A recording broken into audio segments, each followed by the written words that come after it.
नमस्कार। सूचना एवं प्रसारण मंत्रालय के साप्ताहिक पॉडकास्ट में आपका स्वागत है। आज के हमारे इस अंक का विषय आधारित है मन की बात के 100वें एपिसोड पर। 3 अक्टूबर 2014 को मन की बात कार्यक्रम की शुरुआत हुई। जनता के बीच सीधे और सरल संवाद के लिए प्रधानमंत्री नरेंद्र मोदी ने रेडियो के इस महत्वपूर्ण माध्यम को चुना और आज यही सफर 9 साल बाद अपने 100वें पड़ाव पर पहुंच गया है। प्रत्येक माह के अंतिम रविवार मन की बात का प्रसारण आकाशवाणी द्वारा सुबह 11 बजे किया जाता है। मन की बात का प्रसारण देश के करोड़ों नागरिकों को हमारे प्रधानमंत्री के दूरदर्शी विचारों और सुझावों से जोड़ता है।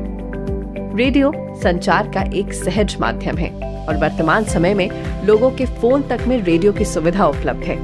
ऐसे में मन की बात के प्रसारण के लिए रेडियो का चुनाव एक आदर्श विकल्प के रूप में उभरता है। सांस्कृतिक और भौगोलिक विविधताओं में रचे बसे भारत जैसे देश में रेडियो की भूमिका और भी महत्वपूर्ण हो जाती है, क्योंकि मीडिया के अन्य रूपों के विपरीत रेडियो सेवाएं भारत के दूरस्थ कोनों में रहने वालों के लिए उपलब्ध हैं। आम जनमानस पर मन की बात कार्यक्रम का प्रभाव बहुत बारीकी से देखा गया है। यह मन की बात का ही कार्यक्रम था जिसके माध्यम से प्रधानमंत्री ने लोगों से विकलांग की जगह दिव्यांग शब्द प्रयोग करने की अपील की और भारत की जनता ने पीएम के सुझाव को खुले दिल से स्वीकार किया। मन की बात कार्यक्रम की लोकप्रियता का अंदाजा इसी बात से लगा सकते हैं कि 2015 में प्रधानमंत्री नरेंद्र मोदी ने तत्कालीन अमेरिकी राष्ट्रपति के साथ मन की बात कार्यक्रम में साझा संवाद किया और समय समय पर प्रधानमंत्री ने स्थानीय स्तर पर समाज को नई दिशा दिखाने वाले आम लोगों से भी इस कार्यक्रम में चर्चा की। ऐसे नवाचारों से यह कार्यक्रम एक तरफ विभिन्न विषयों पर नीतियों को जन सामान्य के मन तक पहुंचाने का माध्यम बना, तो वहीं दूसरी ओर इसने आम जनमानस के मन को उद्वेलित कर भावों, शंकाओं और सुझावों को भी मंच प्रदान किया। बहुजन हिताय बहुजन सुखाय के उद्देश्य को पूरा करते आकाशवाणी के मंच से शुरू हुई यह यात्रा 30 अप्रैल यानी कल अपना 100वां एपिसोड पूरा करने जा रही है। हाल ही में प्रकाशित IIM रोहतक के एक शोध में पाया गया कि मन की बात कार्यक्रम से देश की लगभग 96% जनता परिचित है। इस कार्यक्रम ने लगभग 100 करोड़ लोगों पर अपनी अमिट छाप छोड़ी है।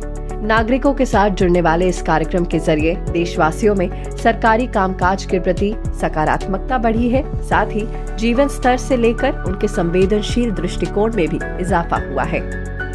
मन की बात कार्यक्रम के लगभग 65% श्रोता हिंदी में इसे सुनते रहे हैं, तो वहीं 18% श्रोता इसे अंग्रेजी में सुनते हैं। इसके अलावा यह कार्यक्रम प्रति माह 11 अन्य भारतीय भाषाओं तथा 11 विदेशी भाषाओं में भी प्रसारित होता है।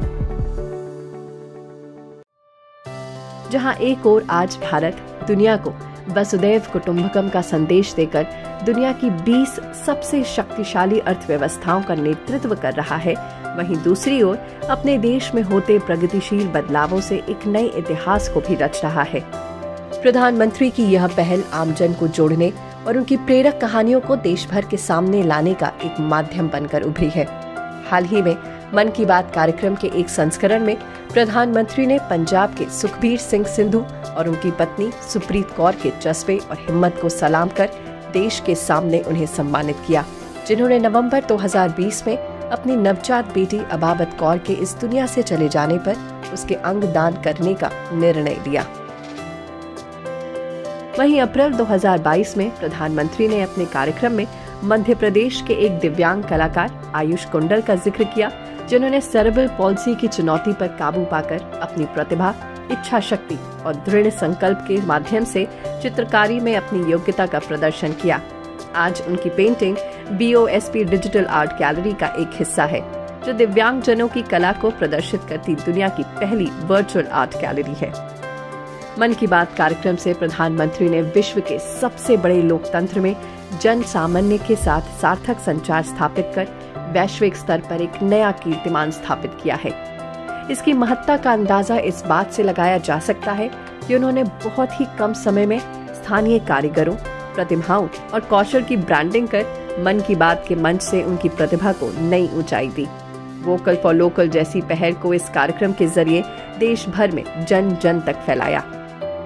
यह सभी इस बात का प्रतीक है कि मन की बात कार्यक्रम ने न केवल देशवासियों को प्रेरित किया है, बल्कि भारत की विकास यात्रा में यह कार्यक्रम एक मील का पत्थर साबित हो रही है।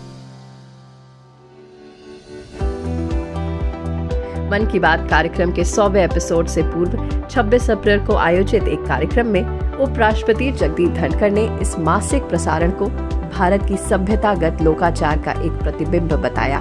उन्होंने कहा कि यह कार्यक्रम भारत की स्वतंत्रता के 100 साल पूरे होने पर भारत कैसा होगा और इसकी मजबूत नींव कैसी होगी, देशवासियों के समक्ष दृढ़ता से रखता है।